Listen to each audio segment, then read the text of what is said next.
a wonderful and impressive career in the digital commerce scene, working for the likes of Walmart, Magazine Luiza, and today he's a board member as well in multiple capacities and companies. So I cannot see Flavio, and I'm here. I don't know why. Maybe when you start talking. Yeah, Perfect. I'm here. So Flavio, perhaps we start this like in an interview setting. I've had the pleasure to interview you in the past, which was great. We'll cover your career. We'll cover this transition that you did. Now today you are a board member and advisor also in several retail companies.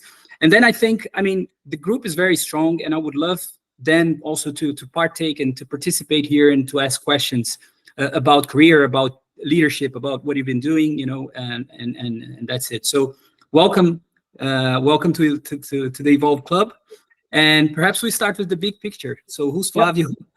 Yeah. So I the idea is not to talk about my career, but while maybe sharing some of the experiences I had, maybe I can start some conversations that will lead us to productive discussions, right?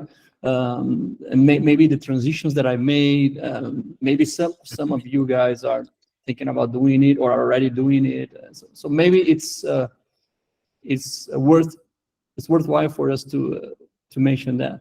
So I started in the industry side 25 years ago, working for Philips Consumer Electronics, and I was very lucky because I started in a special channels department, and they didn't know where to plug the e-commerce that was recently being born in Brazil, and they plugged into this special channel. So I was exposed to it very soon, and Philips became a very important player at that time, providing the goods for the e-commerce players. And since the very beginning, I was always willing to do something different. So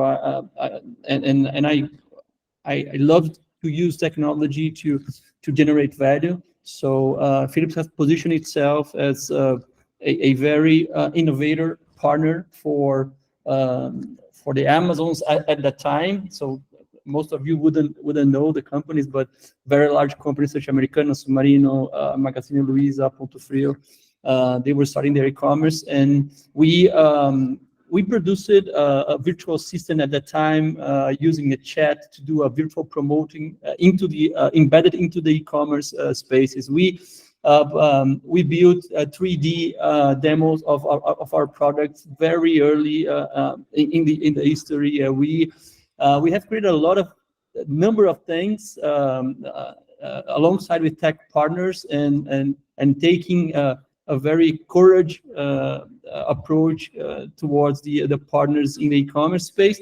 And in the end, Philips was representing like 30 or 35% of the sales in all of these sites, and was a tremendous success. We had a much larger market share online than offline. And of course, during this time, my career just boomed, and I was, they sent me to an MBA in the US. They were promoting me every 6 months, and getting in Latin America, getting management positions, and of course, along the road, I started to receive some invitations to go to the other side of the counter. So I decided to accept the offer of Frederico Trajano, the CEO of Magazine Luiza, to run their e-commerce. And it was a very interesting experience because they were the third largest e-commerce player in Brazil at the time, but very far from the second and the first one. And we had the chance to review all the tech strategy, the marketing strategy. They didn't do anything on search at that time. It was a very interesting experience, a 3-digit growth in the 2 years I stayed there. Learned a lot about having a team, putting together a team, a strategy. In Philips, I didn't have a team of my own, so I had to create a collaboration amongst different providers, outside providers, agency, tech solution providers, different countries, but no one reported to me. It was a different experience. In Magazine Luiza, I already started with a 200 people team. It was my first experience, exposition to leadership. It was there was a lot of learning, very good results. But after 2 years, I decided I got an invitation from Walmart that was starting their business in online in Brazil. They didn't have anyone, so the guy on the interview, he showed me a blank sheet of paper and he said, "This is what we have as an e-commerce. So we're hiring you to start writing this story there." And it was a beautiful story. We started from scratch to $1 billion business, to a 1,500 people team. We started as an area within the Walmart physical organization. Then we became a business unit, and then we became a business a company spinned off and reporting direct to the e-commerce global organization in Walmart. And I grew from director to a VP to a president of this company. It was 7 years in total. We won several prizes there. Very, very nice experience of building something from the ground, assembling the team. We had the benefit of being the late movers, so we learned a lot from what was happening in the most evolved e-commerce abroad and in Brazil. We just were very, I think, effective in applying those learnings and inventing some things on our own. And so the experience was very nice. It was a fantastic experience. So after that, I had a break from the retail, and I got the chance to launch the first digital bank in Brazil. Now there are digital banks everywhere, but in 2014 we were the first ones. And very, very fun story there. When I arrived at the bank, there was already a team working on the business case, and there was a line there that said that we will hire 700 account managers to start the digital bank. And I asked the guy, well, why you have 700 managers for a digital bank? And he said, well, Flavio, you don't know the regulation in Brazil, the norm 2380 here in the central bank. It stipulates that you have to have a physical person going to the customer to take his documents and to take his to do the know your customer. And I asked, okay, so how this is a digital bank if you have to do that? I said, no, but the guy doesn't bring paper with him. He takes the iPad and he goes to the consumer and he takes a picture of the consumer signs on the iPad. So it's everything digital, right? See the mindset, like the wrong mindset of digital. And of course, we stopped that, and then we created this app in a mobile phone, bringing technology from the valley in live detection and then using facing biometrics at the time, OCR, everything plugged into this MVP kind of thing. They didn't know what MVP was at the time, so I had to explain, and it was a very, very interesting experience. Of course, we approved the prototype with the central bank, and we were able to launch the bank without having any managers, and we were opening like 3,000 to 5,000 accounts per day with the app. Today, the bank has 50 million accounts. It was a very successful story, and we changed the regulation of the central bank by being the first digital bank in Brazil. That was a very, very interesting experience. I got back to the retail after that as the CEO of Cnova. Cnova was the company that Daniel Topper and I worked together. It was a company owned by Casino. It was the second largest e-commerce at the time in Brazil, with 3 very big brands: Cas Bahia, Ponto Frio, and Extra.com. But it was at the time I came there, that was a company that was losing a lot of money. There was with declining sales, and there was an intervention from Casino, because the old management team has been sent away. And it was a very tough time, like Daniel was saying, and we started to do very tough management plan to turn around the business. But before we would able to make it, there was a decision to merge that company with a brick and mortar company that used to carry the same brands, Via Varejo, the largest non-food retailer in the country at that time, with 50,000 people, more than 1,000 stores. And yeah, that was a very interesting experience in integrating the companies. I became the CDO of this new company. There was a very interesting job of shaping the culture and preparing the merge in all aspects of the people, of the technology, the systems, the processes, and that was a brilliant first year. When it's an open company. When we got to this brick and mortar company with our electronic e-commerce team, the stock price was R$ 5, and after 1 year of our work, the stock was 32. So we five-folded the value of the company in just 1 year. Then my boss got promoted to be the CEO of the GPA, was among the controllership group, and I became the CEO of the company. That was my last role as an executive. Lot of learnings in this passage. That was my last role. Then I already started to flirt with the venture capital world at that time. I had already invested in 3 startups, and I decided to dedicate myself to that, to learn about that. Went to Stanford, took a VC course there, joined 500 startups, and created my angel portfolio with 30 companies that I have now. I have 2 unicorns and 2 centaurs. And also in parallel, I started to join some boards of big corporations, big retailers, big technology companies in Brazil and outside Brazil. Today, I serve the board of Copel in Mexico, a very large retailer, Riachuelo in Brazil, Afia, Leroy Merlin, Salesforce, and other companies like that. And I also started to help out some startups that wanted to go to market in Brazil and grow their business very, very rapidly. So more later stage startups. A few of them, Adi, Adi Colombian company, Knock Knock is a Uruguayan company, Subali is a Mexican company, Insider is a Turkish company.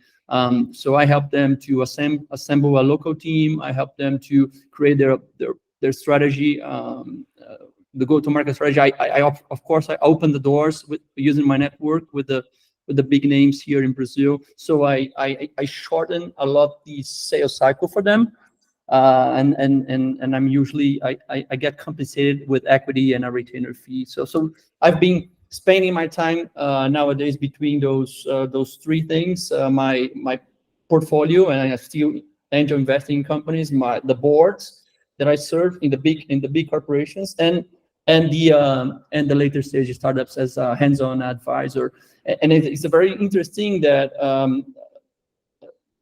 like some of you guys, you understand that this creates a small ecosystems, and everything's contribute to one thing to another. So I use the problems in the big companies that I serve on the board to take to the startups, and they bring the solutions for them, and a lot of business are created within this small ecosystem that I am nurturing nowadays. So basically, this is how I end up here. I am a very enthusiast of mentoring. I have mentored hundreds of entrepreneurs, not only the startups that I support, but also for Endeavor. I am very close to Endeavor, very active mentor in Endeavor, and I have crossed the path with Carlos, and we have been exchanging a lot of ideas and information, and I encourage, and I really like this type of gathering that we're having here, because I think many opportunities can come out from a conversation like this. So again, the idea is not talking about myself here, but talking about a little bit of what is happening in this digital transformation space, in in the retail space. I can share with you some of my general thinking about what is important in a retail or in a commerce business, from the digital potentialization point of view. What kind of trends we're seeing? I just came back from NRF, the largest retail fair in the world, and we talked a lot about retail media. Some of you guys exposed you that one of the startups that I help are in this space. I've been a customer of retail media. I'm now an advisor of a company in retail media, and I support some industries that are advisors in Amazon retail, in Amazon ads. So I kind of know a bit about this. Of course, I'm still learning, but alongside with retail media, we've been of course hearing a lot about Gen AI and some practical applications in the commerce space, since the coding developing and until the co-pilots and the assistants that makes like the sales process and the post-sales process much more efficient. A lot of hyper personalization technologies that are leveraging the data that this industry has a ton of data that they never were able to use, and now their technology and they're conscious on the one side, and there are more access to technology that is allowing them to make a much proper use of this data, serving the customers with more suitable offers, predicting modeling, next best offer modeling, these kind of things that are used to optimize conversion on the path of inside or in app or in the mobile side, and of course optimizing the CRM piece, returning into a larger lifetime value in reducing the cost of acquisition, customer acquisition costs. Been also exploring some things on how the customer behavior is shifting from a pure search-based product oriented. Like I want to buy something, then I go to Google and I search, and this is shifting more to a content driven type of decision. And also, so now I go to TikTok or I go to Instagram and I search for the thing that I want, and I see someone that produces a content using that product in a context that resonates to me, and then I'm much more convinced to buy that product today. In some cases, I can already buy this product in the social media space or in this where the content is, where I see this content. Sometimes I am still, directed to e-commerce side, but we see this kind of behavior being, especially among the new generation, the TikTokers. It seems to be a big thing, and it's a trend that we are looking into. I talked about conversational commerce as well, something that I've seen very good examples in B2C and B2B customers. Re-commerce, which is the second-hand type of activity, with this, especially with the sustainability chain that is growing a lot. We see many great operations on second-hand goods. So these kind of things, I think, are amongst some of the trends we've been seeing. But I would love to hear from you, and what you guys think. Any questions that you might have. Sure thing. Thank you, Flavio. Thanks so much. Super interesting. Max, he's raised his hand, so he has his first question. Yeah, I'm impressed, Flavio. I'm scared about asking. So, but I will try. Okay. So I'm very curious about your experience in Walmart, how they decided to change the journey to contrast Amazon, and how was the journey to build that fantastic system, which is Walmart Connect. I mean, if you were involved in some way there, or if you have some insight on So like. I think that was after me, Max. That was after me. So I worked for Walmart between 2007 and 2014.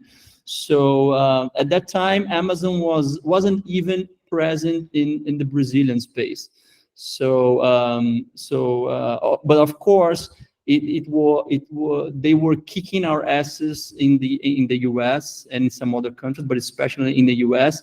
And I did witness the initial reaction of the Walmart decision makers in the US, um, by creating the Walmart labs in the valley, by creating a global e-commerce organization that had a lot of autonomy, to start an M&A strategy,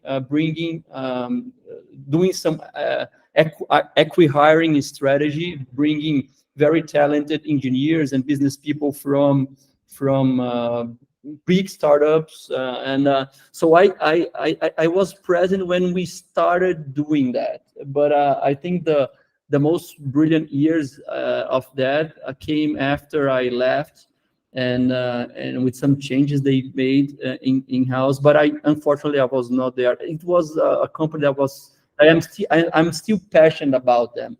So it's still one of the largest company in the world. They have almost 3 million people there. The culture is very strong, and they were not sitting on their success. They learned with their failures and they invested, and I think they are one of the best examples that you have to move, that you have to do something different than you did until the present days, because the future we're going to require you to always to adapt and to change the way you operate, right? And then I think they have done that. Thank you. Brilliant. Thank you. So Fernanda, please mute your mics because we can hear the voice in the backdrop. So Fernanda asked a question about you being in several boards. Broken Egg, or Martin, you will be next. You will be next. About you being in several boards in different companies, and how is the flow of information among those boards? How is the collaboration among them? There is not a formal flow between them. They are very different companies. Of course, I do not serve any board that conflicts to each other, but I create a flow when I see the potential collaboration, when I see potential opportunities, and I bring the situations on demand to the decision makers, and try to establish these links whenever is suitable. The majority of the links I do, they are not between the companies I serve the board, but they are more between the companies that serve the board and the startups, that have the technology, that have the services that these B Corps are needing to expedite, to solve some of the problems, to exploit some of the opportunities. So the large number of links are between those two things. But sometimes there are some collaboration between the big companies, and I do, like manually and in case by case basis, I make the bridges. Brilliant, thank you. Martin, go ahead. Hey Flavio, thank you so much for your inspiring story. I have a question which might be a little bit specific, but I think very interesting for everyone to hear. I'm involved in multiple companies, and I'm trying to change that into a venture studio, because I looked at what gives me the most energy, what I like to do is really like working together with these founders and help them set up a good business strategy, a go-to-markets, and a good product. All these in innovative technologies. What would be one advice, because I'm in the process of building up this venture studio, that you think, like, what's the first thing that comes to your mind that you could advise on this? It's very important for you to understand how is the value proposition that you want to put on the table, right? And be very faithful to that afterwards. So in my case, I do have the experience of bringing many business from scratch to $1 billion, to 0 team people to thousands of team people. So I kind of learn some of the mistakes and some of the rights that I've done when I was doing it. So this is one dimension that I can serve them as a guiding, and so this is one thing that I help. And the other thing, I can help them to think strategically on the way that they are, where they are going to be in few years from now, and helping them to creating the path to be there. So thinking about the milestones, the metrics. So that is related with the first point, because I did that as well. But one is more from the leadership point of view, the other more from the strategic part. And then there is a third part, which is that I offer, is like I can help them very quickly to create some shortcuts to get this product tested and adopted. So those 3 things. I also have a very strong connection. I created a very strong connection with the funds, with the venture capital funds in Brazil and outside of Brazil. So I usually help them to get money quicker as well. So if they are really well, so they have a good teams, they are solving a very important product in a in a good addressable market, I almost can ensure that I can bring money to the table for them. So making sure that I offer that and bringing examples on the table, and being faithful to that when they sign me in, that's one piece of advice. So where is your space, right? Because you cannot do everything well. I'm not a tech guy. I will never tell them use this technology or this other one, but maybe if they have no idea which tech they will use, I probably can reach out to someone that is a specialist in tech, and I can sit in front of them and say, ask this guy will help you, right? So maybe this is the first thing that occurs to me, and make sure that of course you can monetize that, right? Because you're doing it for, in the end, of course, it's very nice to be circled around these people, but in the end, it's a business, and you have to think about your model. I've learned a lot about my model, so I've made a lot of mistakes in the past, and today I think I am getting to a model that makes sense for me. That sometimes I help the company to make like dozens of millions in contracts, and I got almost nothing out of that. And in the other cases, I was charging too much because I went to the other stream, and then it didn't work as well. So I think I am refining that, and we can talk offline about that as well. But I think I'm getting there. So it's another important thing for you to sort out. Thank you so much. Thank you. That's brilliant. Thank you, Flavio. Daniel Topper, he asks you, what are your thoughts on building customer loyalty on e-commerce? Competitors one click away.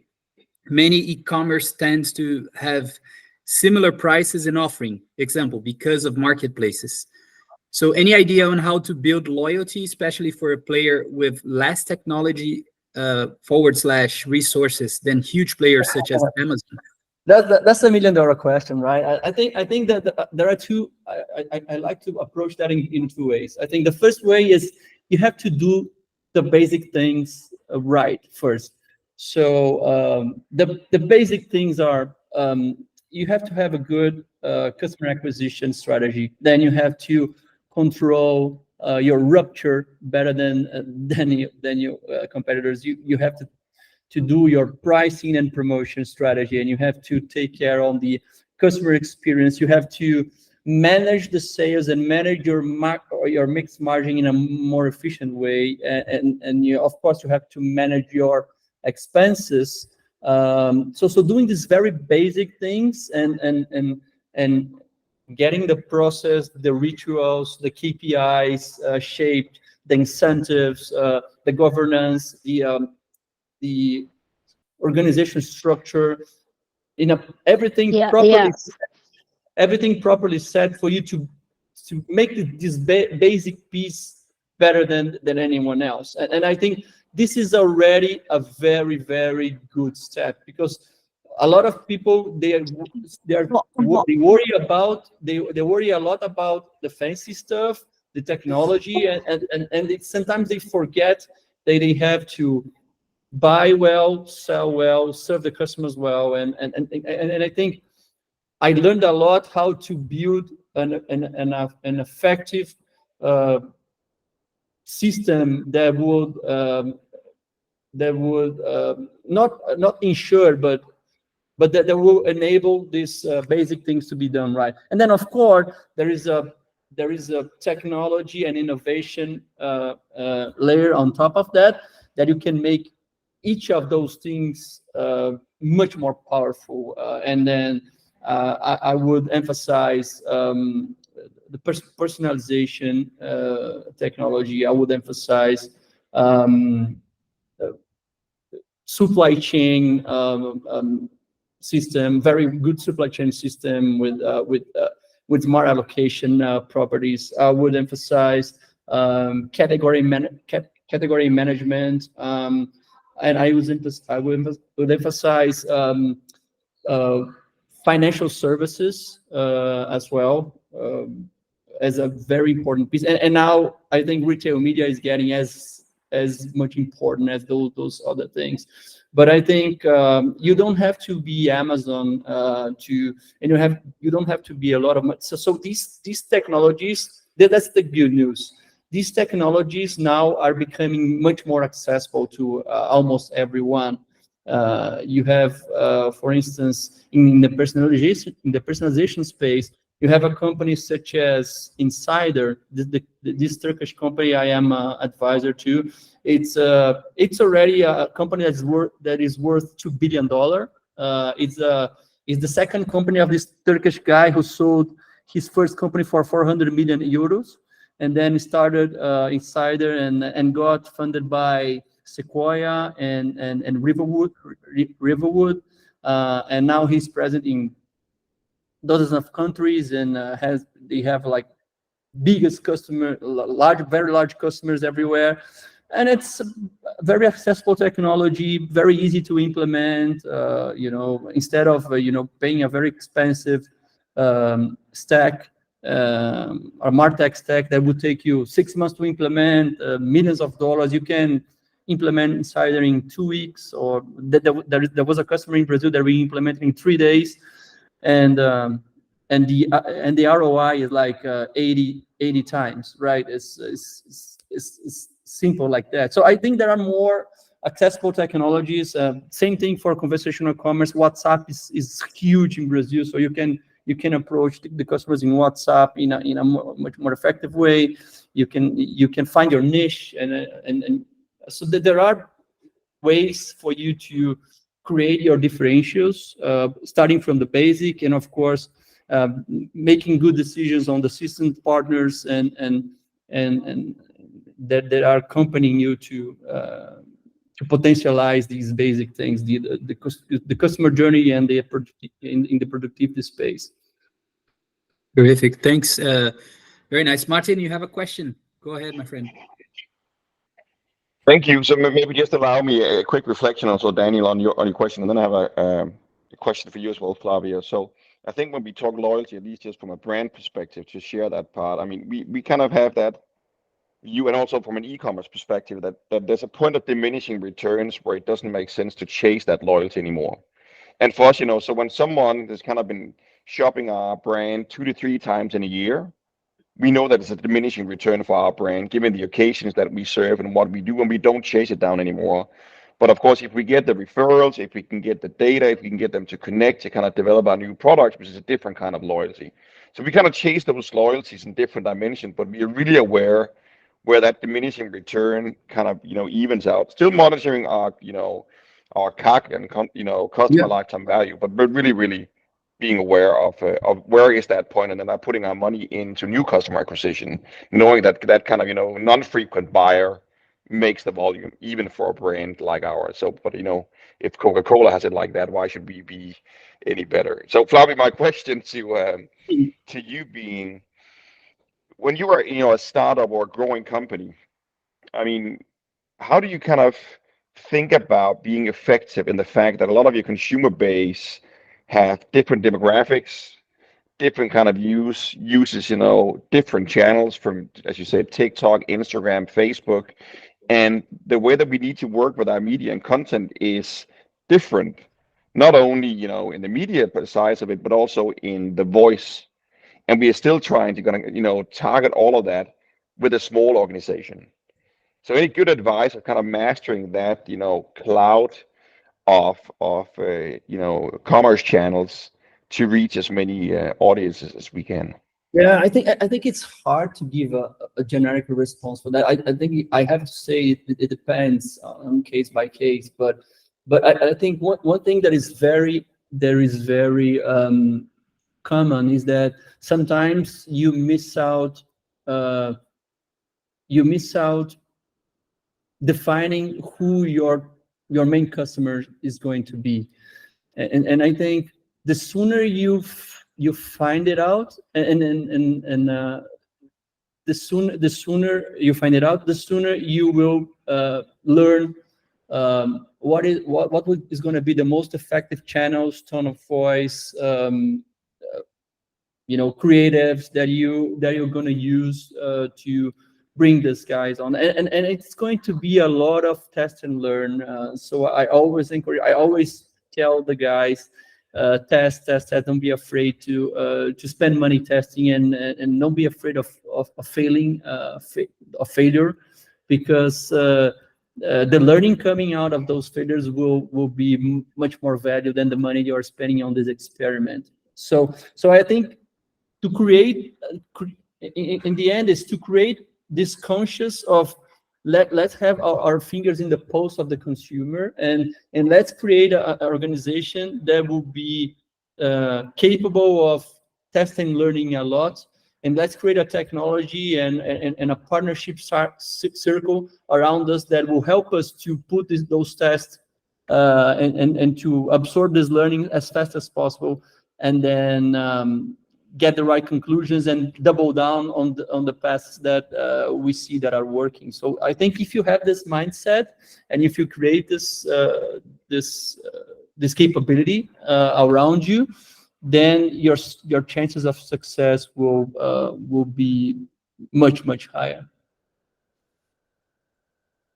Nice. Damien has a question, maybe as a follow-up. What are your insights, Flavio, on delivering the ways for a customer to choose the product that is not only good but perfect exactly for them?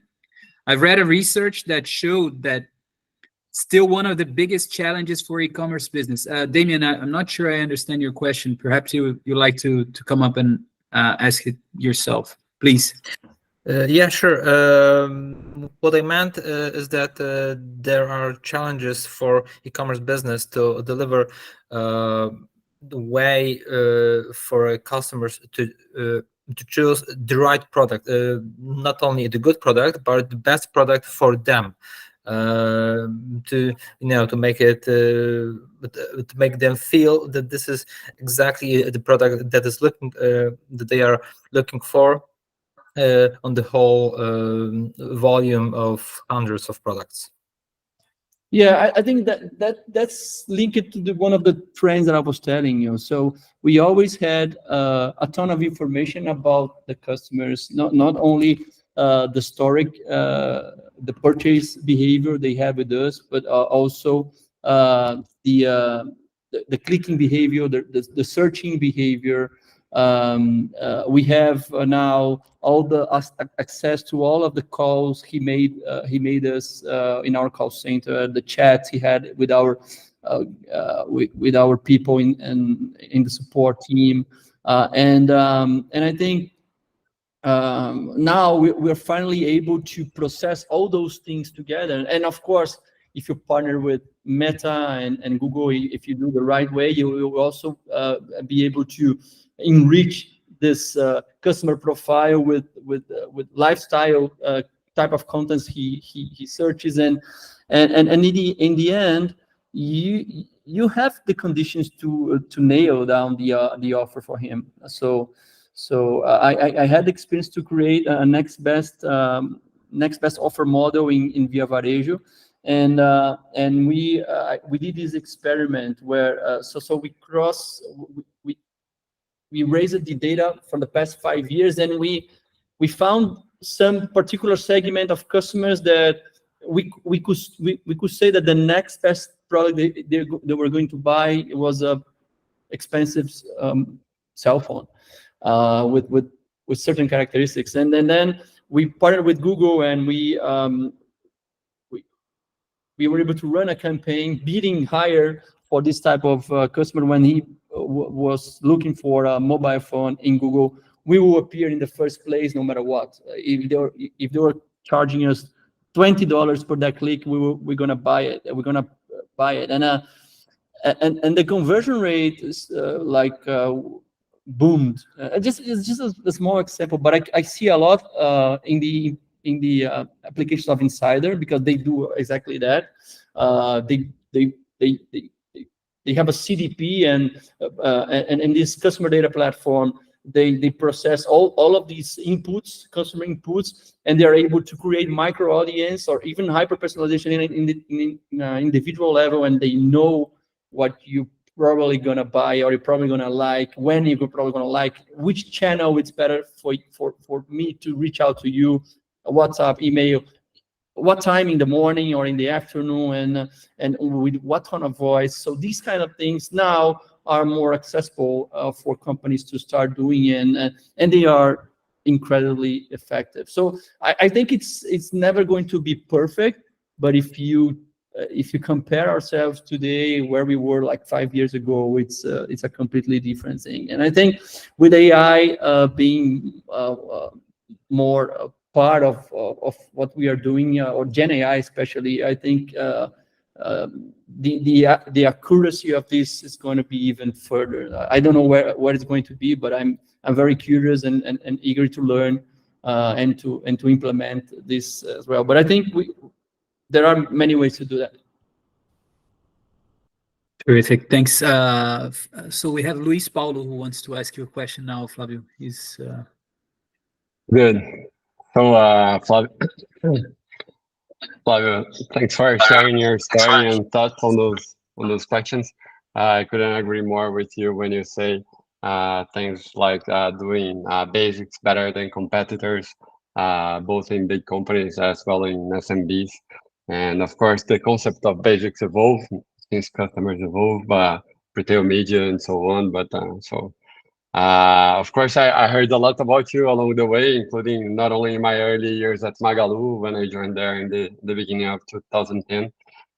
So yes, really pleased to listen to your story from yourself for the first time.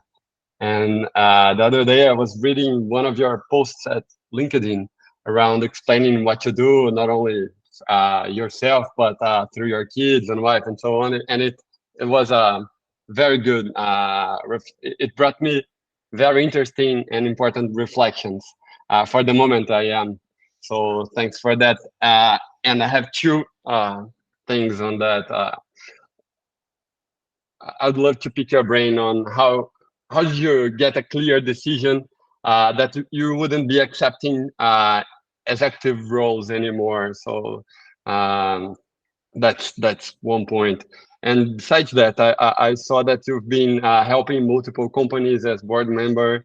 I I myself I have been enjoying this role for a few years, a couple of years, especially for the opportunity to scale myself, right? Being able to help multiple companies at the same time, not only one by one, as I did for many years.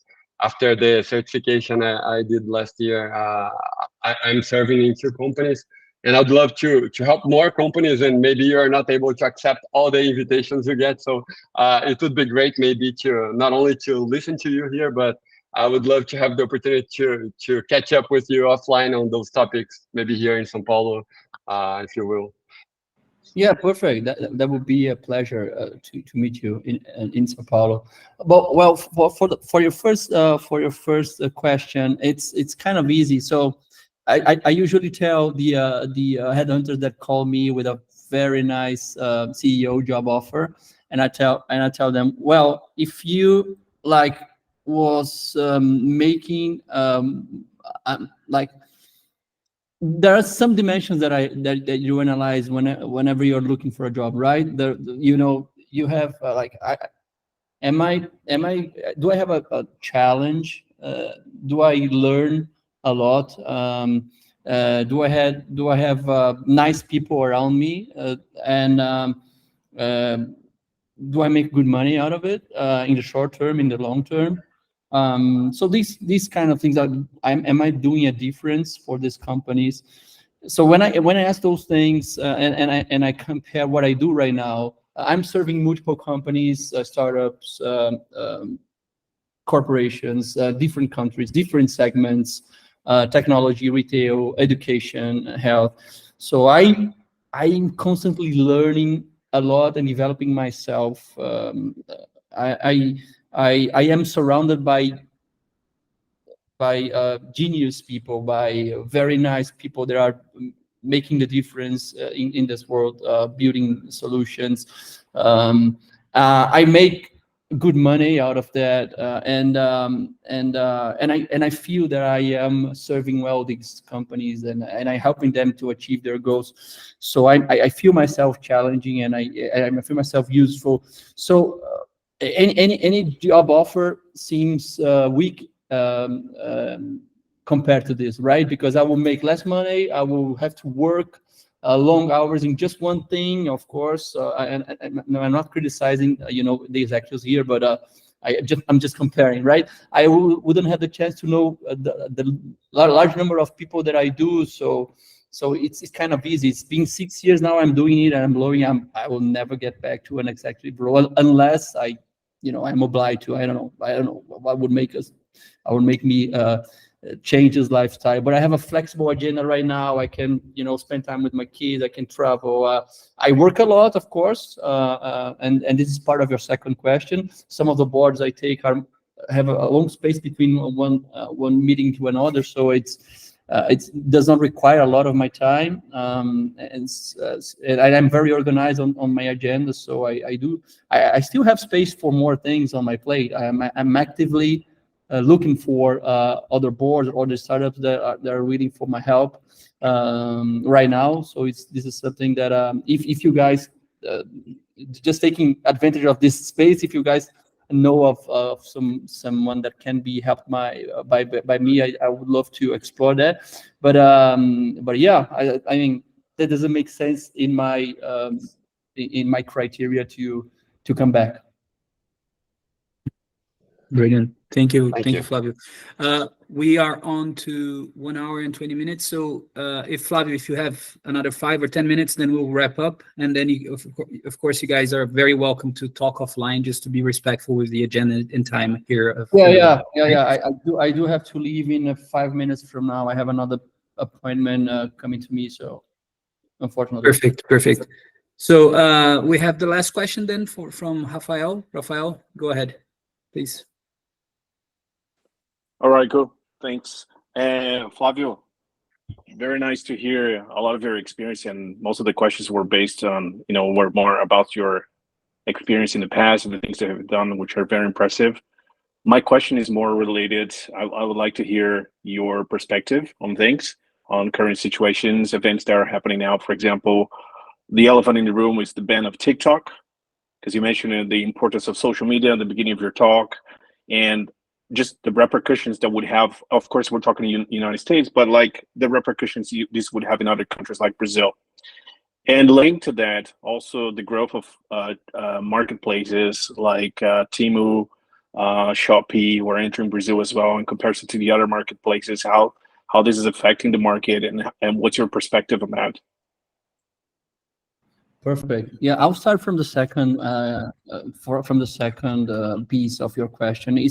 I think one of the things that the internet allowed us is to decrease the distance between the markets. So now commerce is getting much more global than we ever had.